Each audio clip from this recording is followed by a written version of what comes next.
To consider the two different approaches that we heard this morning is one thing. To consider whether either design approach can work in our current globalized context is another. How can any lessons from Chicago's past be applied in a city that, as it becomes more like other cities, becomes less like itself? Our next speaker, Robert Adam, is a classical architect by training and practice. His 2012 book on globalization of modern architecture showed how historical and economic forces shape the contemporary architectural scene. The insights contained there provide crucial context for any consideration of how the Chicago tradition in architecture might be applied in our current cultural context. Robert is a director of Adam Architecture of Winchester in London, where he works with clients on a range of projects, including private houses, extensions to historic buildings, and public and commercial buildings. Robert is known internationally for his advocacy of traditional and classical architecture as a pioneer of contextual urban design and as a designer of furniture, as well as being an author and a scholar. Please help me in welcoming him. Hello. Well, I'm the first foreigner to come here and talk about Chicago, so I'm sorry about that. At least I'm the third Robert, so I feel moderately at home. I did actually check with Stuart if his middle name was Robert, but I was most disappointed it wasn't, because we had made a matching set. The basic premise of a lot of my writing is that architecture is not a primary activity, it's a secondary or tertiary activity after politics, economics, and social change. And so a little bit of that will come through in this. So let me start with Chicago in the 1870s.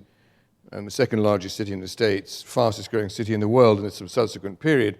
But 1870s were not a good time.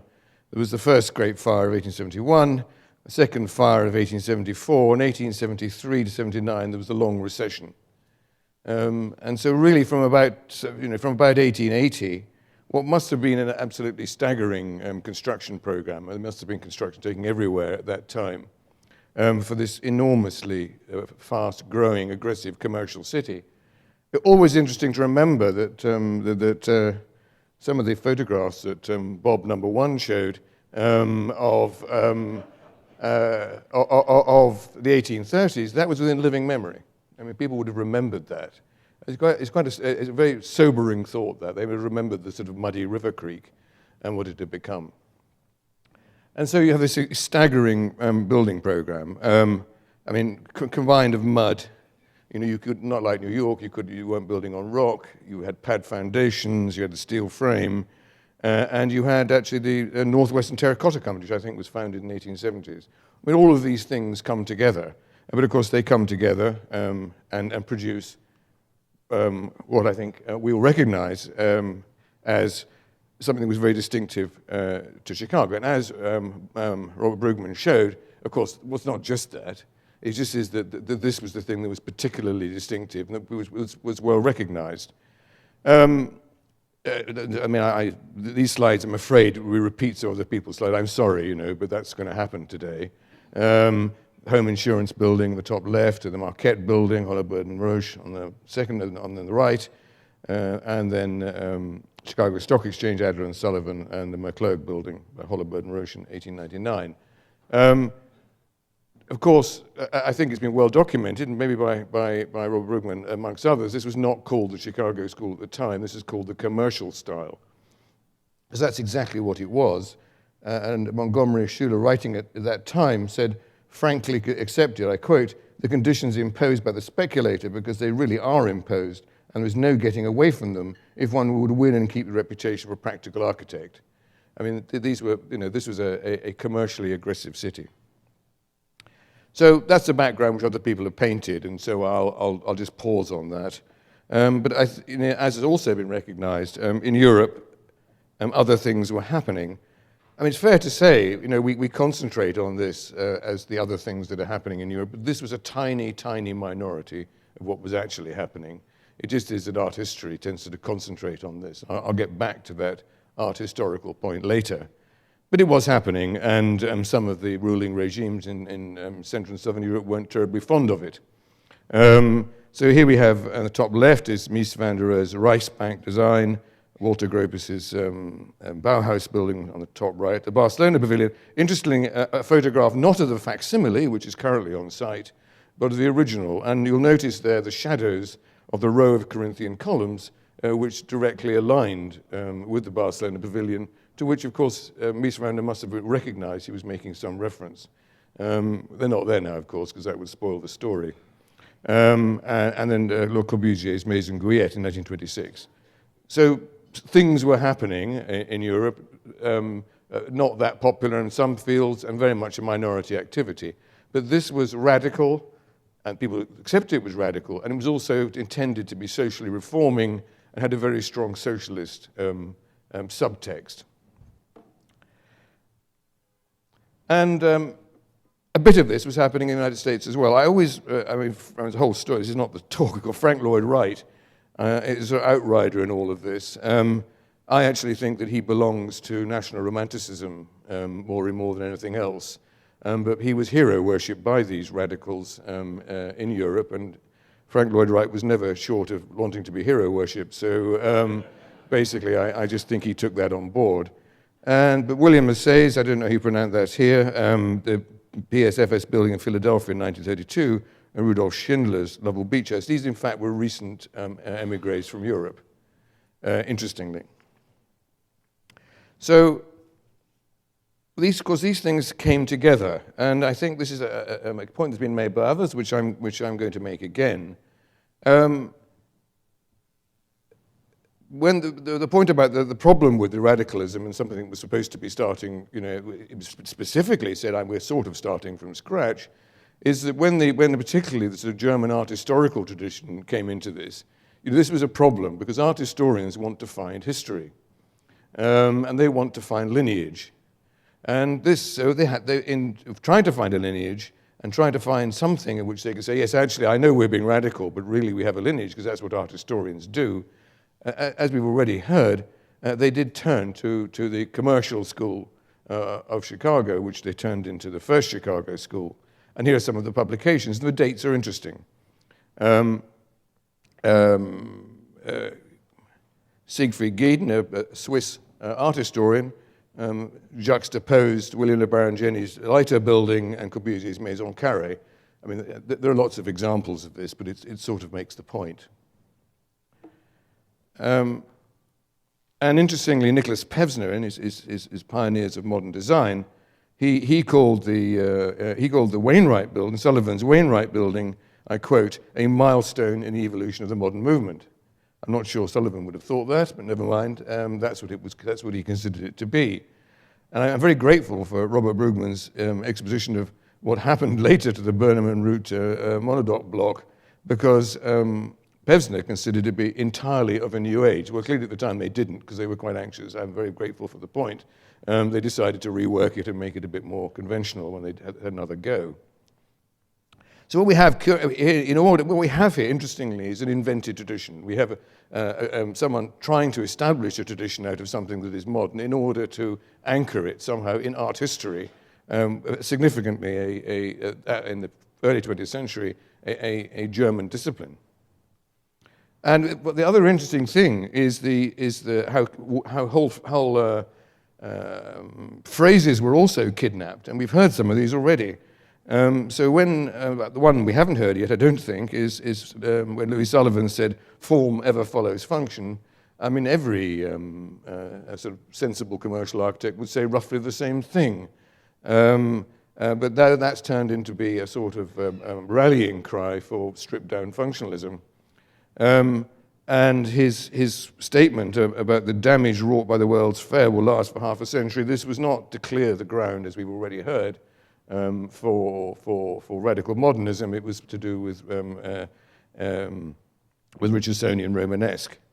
And just to highlight the point again, I'm sorry to have to yet again produce Adolf Loos's famous tower, is of course ornament and crime is regularly quoted, a deeply racist diatribe And it's quite difficult to see the idea that all ornament was absolutely banned in a building like this.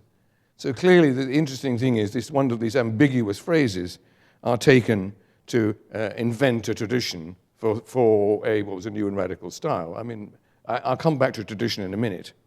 But invention of tradition is quite normal. The only insignificant, important thing about inventing a tradition is that it's convincing. And if people believe it and believe it's convincing, and I'll come back to this, it works. I mean, traditions are about providing cohesion to social groups. And these social groups, in this case, were architects, not anybody else. So that takes us up to, say, roughly the beginning of the Second World War. So I'm now going to go to what happened during and after the Second World War, which I suppose is the core subject I want to address, is what the United States' position was in this. The Great Recession, which actually, the war to some extent lifted America out of that in industrial production, was partly created by American isolationism, the Smoot-Hawley Act. And this was recognized at the time.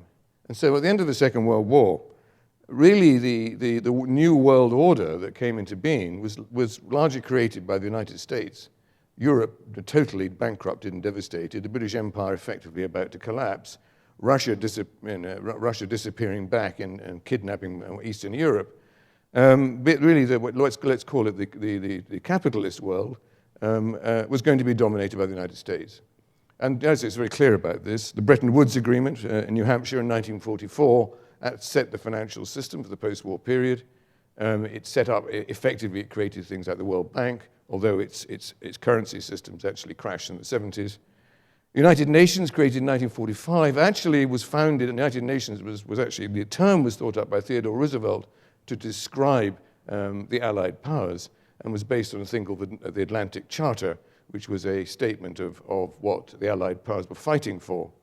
And all the people who drafted the United Nations Charter, although coming from many countries, had attended at least one Anglo-Saxon educational institution at some time in their career. And interestingly, then we have the Declaration of Human Rights. I mean, also, both of these documents, to a significant extent, based on the American Declaration of Independence and American Constitution. We now regard this as a sort of statement of almost religious belief. At the time, it was considerably radical. The idea that an individual had rights over the community to which they belonged, and the community sometimes summarizes the state. Not actually accepted at the time by everybody, including American anthropologists, and certainly not accepted by Saudi Arabia at the time, and still to this day not accepted by Pacific Rim countries in principle. So nonetheless, this was effectively sets the new world order we live today. The United States, again, was very clear about what it was doing. It wanted the world to be more like America, and both for economic and political reasons. This is the American National Exhibition in Russia at the time, which was also had various names as it traveled around Europe. It was called We're Building a Better Life in Germany, and it presented America as a modern and free country, and particularly with modern appliances for the housewife. And this is the famous Nixon-Khrushchev debate, so-called kitchen debate, where Khrushchev, rather put out by this, said, no, our new houses have these kinds of appliances too, which of course is a complete lie. But nonetheless, his nose was considerably put out of joint by this exposition of what a great modern place the United States was. At the same time, as a number of Europeans had come to the United States, and of course in Chicago we're bound to concentrate on Mies van der Rohe, but of course there's Walter Gropius and others. And effectively they had turned to some extent there, actually was intended as a socially reforming architecture into, in some cases, a commercial architecture. Specifically because you were not going to espouse radical socialist ideas in the United States at that time. If you did, actually, you'd end up in front of a committee and never work again. And again, the United States, again, was very clear in, for example, its embassy program. Here we have Walter Gropius's Athens embassy and José Luis Sert's original Iraqi embassy, 1955, 1959. These actually expressed the United States as a home of modernity. As indeed, of course, as the commercial, effectively the commercial system, the free market system, which operated in Western Europe and also operated in the United States and to a greater or lesser degree in South America, it also had its symbolic representations. And of course, its symbolic representations were closely associated with architecture. And I just have here, I've chosen these, and I've very specifically stuck to buildings that have a sort of clear Miesian ancestry. Not all of these buildings did, to be fair, but it just makes the debate easier. But this is SOM, described by Frank Lloyd Wright, who was really rather miffed or rather upset by all these Europeans stealing his fire. He called them the three Brian Mies. And the top one is the Tellus Tower in Montreal.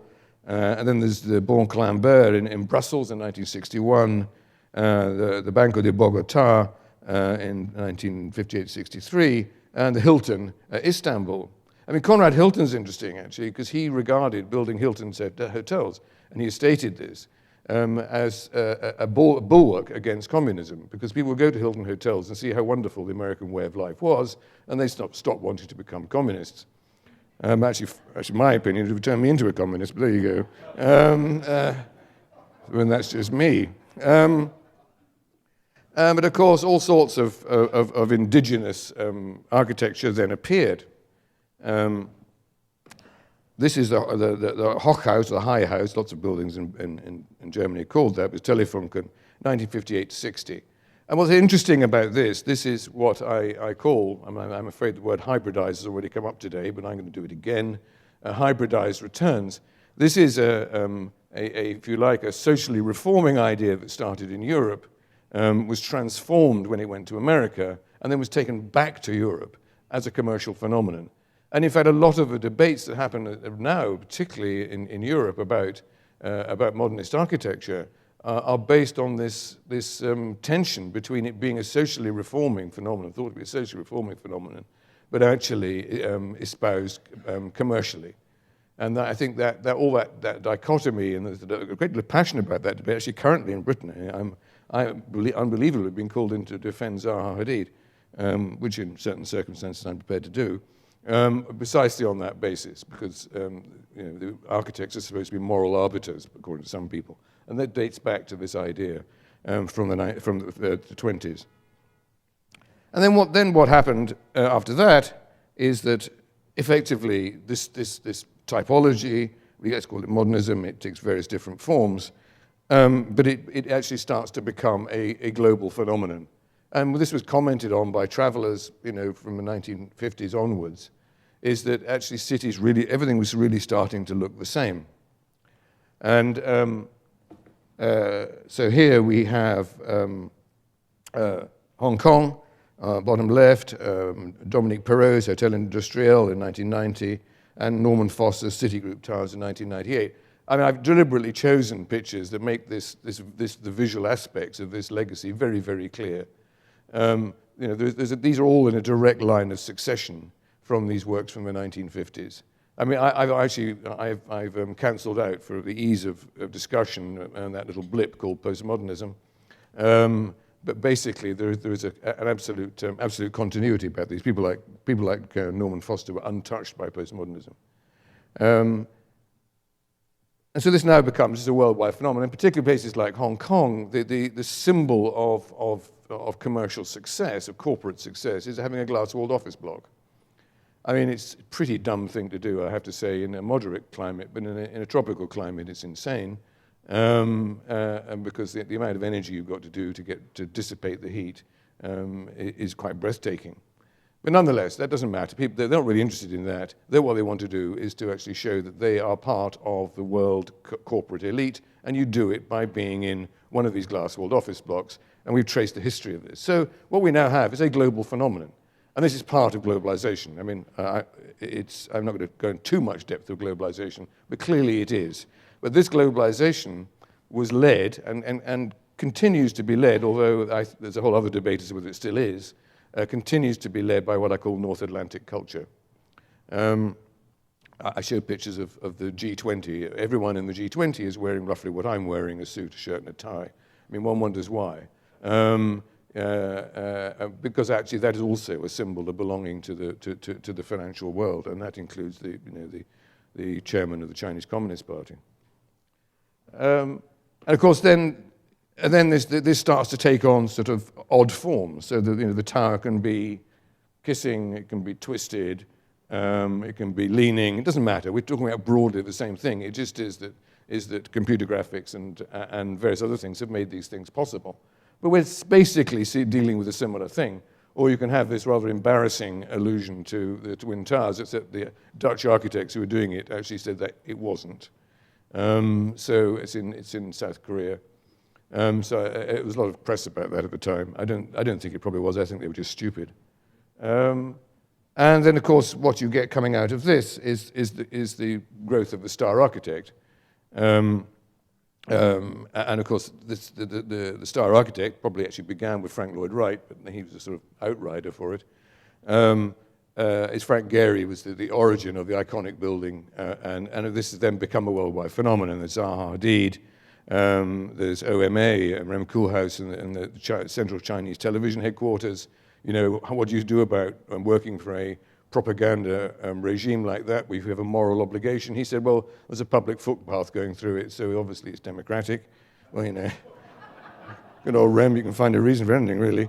And of course, Danny Libeskind, who took more than 10 years to get this building built. In fact, in many respects, he was, he and Frank Gehry operating around about the same time. This has now become a worldwide phenomenon. In a way, with Gehry, its origins were in the United States, but they sort of weren't. And I think the last bit, Robert number 2, has expressed very well that actually this is not about where the people come from. This is about what they do. So effectively, you have a well-commented on fact that cities around the world look much the same. They don't in some respects. People speak different languages in these places, and they spit, and all kinds of different things happen. And they drive on different sides of the road. But nonetheless, for different observers, this phenomenon, the top is Hong Kong, the second one is Toronto, and the bottom one is West Bay Doha. And of course, the next one is Chicago.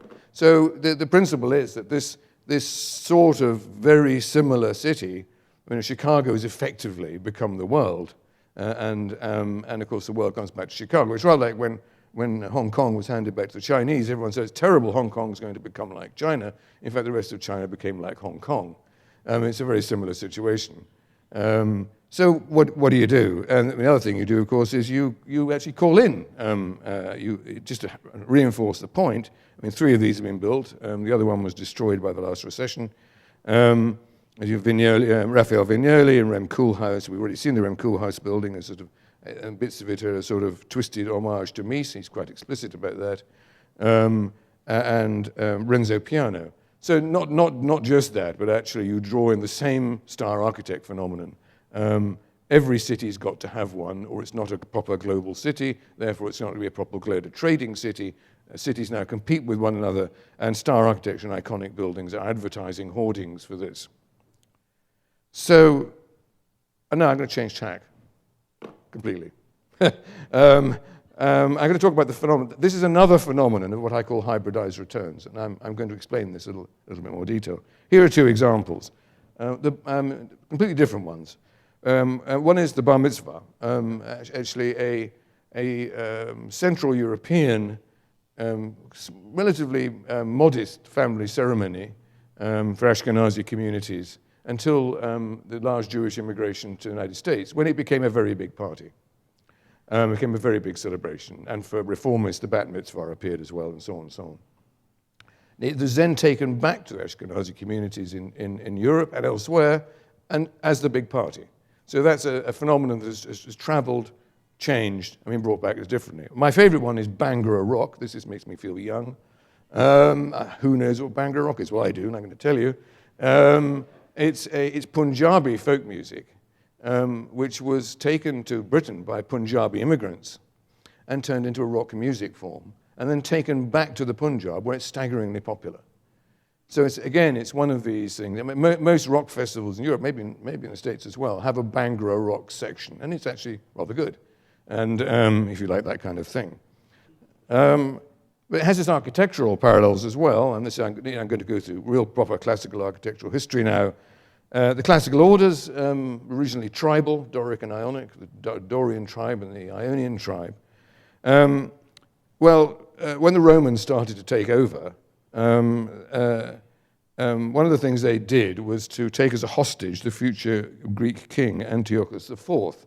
Of course, as a hostage, he wasn't kept in prison. He was treated rather like an honored person. And when he ascended to the throne, he realized that one wrong word and the Romans would just take over. So what he did was, when he started to rebuild the Temple of Olympian Zeus, he employed a Roman architect. They introduced the Corinthian order, which had a sort of vague Greek origin. And this is another interesting example of the classical orders which were taken to Rome. They were then, the Corinthian ones were sort of exaggerated and taken on, then brought back to Greece. So, I mean, that's broadly speaking the same phenomenon. It's a very common phenomenon. So what I'm going to roll out that, having explained that rather complex thing, and if you buy my book on globalization and modern architecture, please do. I want some royalties. It'll explain it in more detail. One thing I didn't notice is actually that we talked about tradition a lot. I mean, what is tradition?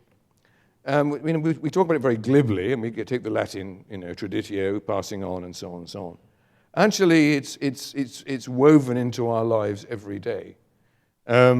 It seems that when we want to get a university degree, we have to wear very obscure and quite bizarre versions of 17th century clerical dress.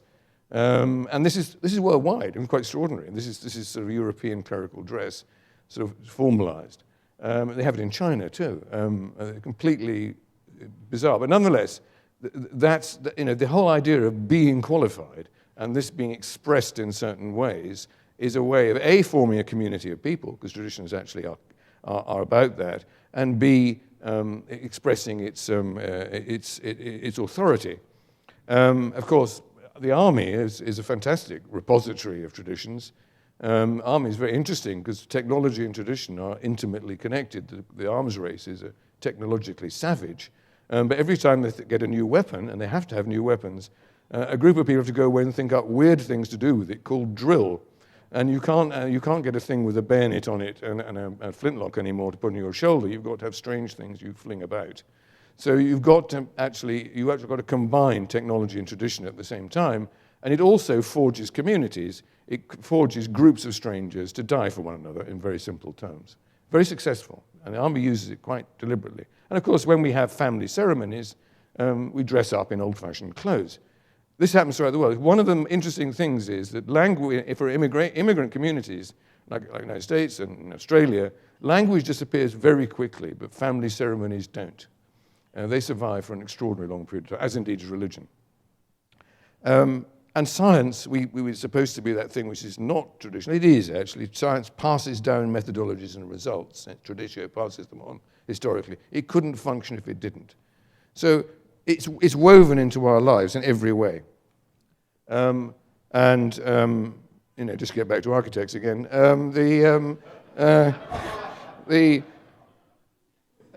when people have tried to analyze whether chimpanzees have culture, the way they do it is to find out if they've got traditions, exclusive activities relative to a group. Actually, they're not traditions, they're customs, but never mind, there's a little confusion between those two things, that's another talk. And when you identify civilizations in archaeology, when you don't have things like DNA to test, you use traditional artifacts, spelled with an E, traditional artifacts, to actually identify. This is the Beaker people, and they're called the Beaker people because they have a distinctive tradition of pottery. And these traditions, which actually are not necessarily even ethnic, these traditions are the way that we define culture. So the relationship between tradition and culture is very clear. In fact, you could say that culture is tradition. I mean, culture has to have a past. It doesn't come from nowhere. And so there are these things. But the point is, it's not history. History is fixed. It's there. You can reinterpret it. But traditions move on and develop as time goes on. They just retain their relationship with the past. But of course, they can invent their relationship with the past, as we've already seen. I mean, this is interesting. I mean, it's Thanksgiving in the States. It only became a formal public holiday in 1863, which is sort of 200 years after the event. There were the people celebrated it, There's a lot of myth about it. Did they eat turkeys? We have absolutely no idea. Did they ask Indians in? Probably not. And so on and so on. But it doesn't matter. It doesn't matter. Everyone believes it. And actually, it works. And the White House Easter egg roll, I was fascinated to find, was actually instituted in 1878. I'm not quite sure why. I didn't get to that in my research. But nonetheless, it's still there. You've still got to do it. It means you're a person of the people. And this is not unusual. This is Bastille Day, also 1878, about 100 years after the Bastille was stormed, or Fête Nationale in French. But the point is, it has a convincing ancestry, even if this one is quite genuine. There was a storming of the Bastille. We know when it was, and so on, but it's a bit of trouble in between. And the same with Thanksgiving, we roughly know, but I mean, it doesn't matter. What happened, of course, with the appropriation of commercial style to become the first Chicago style was an invented tradition. And people were convinced by it. When I first came to Chicago in the 70s, I was shocked to see the Sullivan store, how decorated it was, because all the books I'd ever seen it in were sort of fuzzy and had sort of black and white photographs and tended to concentrate on the walls. And I suddenly realized, no, this is odd. I don't really quite understand this. One of the interesting ones, this is the European Court of Human Rights, which was actually instituted in 1959, but for some reason the judges have to wear strange clothing, probably derived from Belgian judicial clothing. Again, judges have to wear strange clothing, and in Britain they wear wigs, it's even stranger, in order to give them authority, because it actually gives them the authority of tradition. It gives them some cultural authority. And of course, it's very much to do with cultural identity in various forms. And of course, it's very often symbolic. It usually is symbolic. It's not. If it was wholly practical, it couldn't be a tradition. It has to have some decorative or symbolic role. And as I say, it is woven into our everyday lives. I mean, the fact that I'm standing here wearing something with buttons on my lapels and this kind of thing is actually the reason is because someone called Beau Brummel invented this in 1830 when Britain was at the height of its power. And I know anyone wearing jeans here? No, it's a gentleman's club. You don't really wear jeans here. But why do most people wear blue jeans? Is because the importance of American culture in the post-war period. In our everyday lives are permeated by these cultural expressions. We don't really think about it, but they are.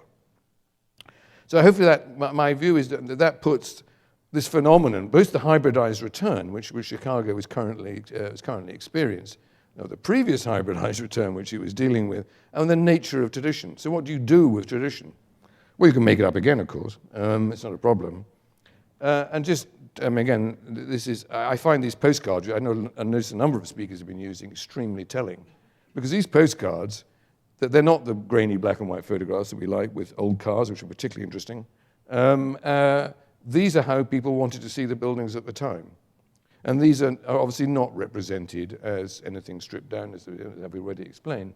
They are sort of Renaissance palazzi on steroids. I mean, that's what I'm absolutely sure when you look at the home insurance building, that was the intention. And that's already been explained by other speakers. So, maybe there is something. And again, I'm going to, how am I doing for time? They haven't flashed any cards at me yet. Does that mean I've got lots and lots of time I can rabbit on, can I? Or I can finish early even. Again, well, we've already seen this. I'm sorry, other people always steal your fire when you speak later.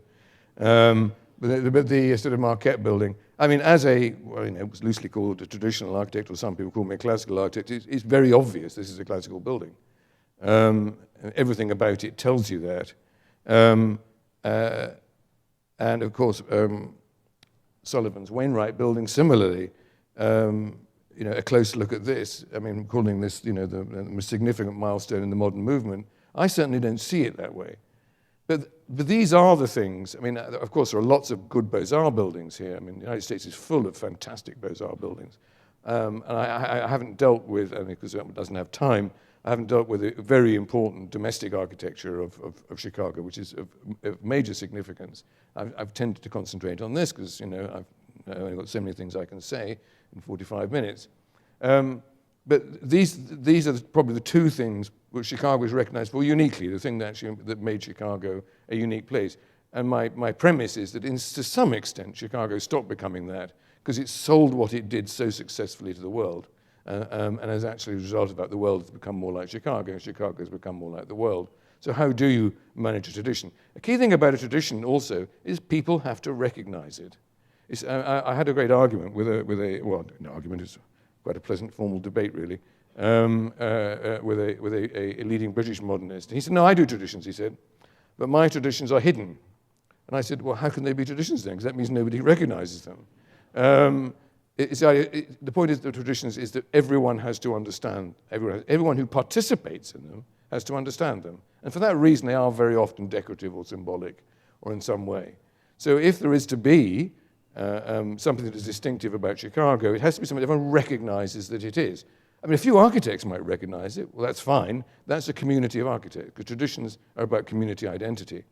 So, but if you really want everybody to recognize it, it has some, and how you define your community. You know, if you want to get rid of sociologists from forever, the answer is lock them all up in a room and ask them to define community. But, you know, so community is an infinitely extendable and exchangeable term. But whatever your community is, even if it's your bridge club, you all have to recognize what the things are that make you particular. So if your community is the wider Chicago, then the wider Chicago has to recognize this as being something distinct from Chicago, or it's not a tradition in which they participate.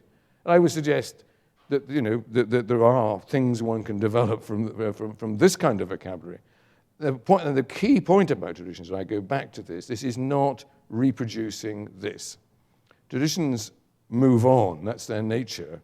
And also, you know, traditions are not sacred. You know, slavery was a tradition, and female circumcision was a tradition. You don't want to do these things anymore. You know, there are good traditions and bad traditions, but actually the point about them is that their heredity is recognizable. You can actually look back and you can say, well, I understand where this comes from. And you can make it up, as we know that happened. But it has to be convincing. There are cases, if I got time, how much time have I got? There are cases where it doesn't work. And I did find one, actually. Just to prove the point it works, I had to find one that didn't work. And it was Nixon again, back to Nixon, but this time he was president, who traveled around the world, and his foreign policy being more successful than his home policy. And everywhere he went, he was met with guards dressed in shakos and busbies and cuirasses and big boots, and he thought, this is fantastic. Why don't we have that for the White House? So he sent off to a clothing designer to produce something that looked rather like toy soldiers. And he only used them once. I think it was in 1971. Harold Wilson, and the British Prime Minister, came. And everyone laughed so much, they quietly withdrew them because they had no convincing heritage. They were clearly made up. If he'd actually sort of done some pre-Civil War or possibly post-Civil War uniform and done that, they would have they'd have a convincing heritage, but they didn't. So they now, I think they went to the Ohio Marching State Band or something, I can't think like that. They were actually sold off. A few still exist in museums. So again, you can't just make it up from anywhere. It has to have a convincing history. So, as I say, this is a common confusion about tradition. It is the past. It's not the past. It's the way the past lives in the present. And we all have it. And we all dress in it, we all live in it. So why shouldn't architecture participate in it? And you know, perhaps, forgive me, I'm not from Chicago. Unless some enlightened person employs me, I'm not going to build in Chicago. But nonetheless, the principle exists that if there is to be a continuing Chicago tradition, it has to be recognized as being specifically from Chicago, not just by a coterie of architects or art historians, but by people generally. Otherwise, they won't participate in it. And finally, I know I've got a thumbs up for finally. See, I'm really good at timing. I think just an interesting art historical point. I think when you start to look at the commercial style, I think the better time to look at is a whole series of architecture which occurred at round about this time, which were inventive and very often nationally specific. And in these cases, they are loosely called traditional. So the Zizakal house by Joseph Plečnik. Plečnik was a Slavic nationalist, interestingly enough. Or Glasgow in Greek Thompson, that's Grecian Chambers. As a Wainwright building, I put, because it, again, belongs to this family, in my opinion. And there's this very broad movement, a nationalizing movement to some extent, at the end of the 19th century, beginning of the 20th century, and Stockholm Concert Hall by Ivar Tengbom, 1926. And actually, because I room for more slides on this particular image, I mean, Frank Lloyd Wright's very interesting, because I think he belongs to this too, as indeed do people like Gaudí, who was a Catalan nationalist. I think there's a whole history to be written about this incipient nationalism. What we call in Britain, the United States, the arts and crafts movement, is much more accurately called in continental Europe national romanticism.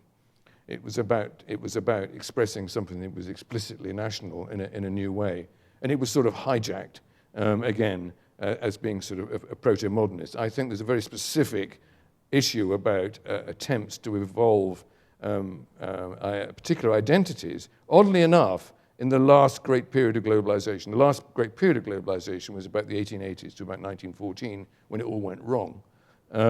Is that in that again that idea that actually national identities under this spread of the global economy could again rise up and be specific. I think these architects belong to this, and I think that I don't know that history has actually been written. But certainly we know that Gaudí was a Catalan nationalist. Catalonia, interesting enough, just voted for independence, and the Spanish won't have it. And I got well, I'll be less than 10 minutes, that's all right. People like Charles Reddy Mackintosh, who were trying to express something specifically Scottish. The arts and crafts movement trying to express something specifically English, and so it goes on. And so I think there's something fruitful there. It would be very interesting to explore it, but this is not standing still. This is not turning us back on technology. This is actually moving on, but understanding that what you're doing is actually anchored and has its place in the past, which is recognizable by the whole community. So, thank you very much. Well, leave it to an Englishman to weave a mention of the American Thanksgiving into a talk on architectural tradition. I love that. And thank you very much, Robert, for providing and overlaying this essential global perspective and context on this conversation that we're having today. We're going to break now for lunch and be back promptly at 1 o'clock.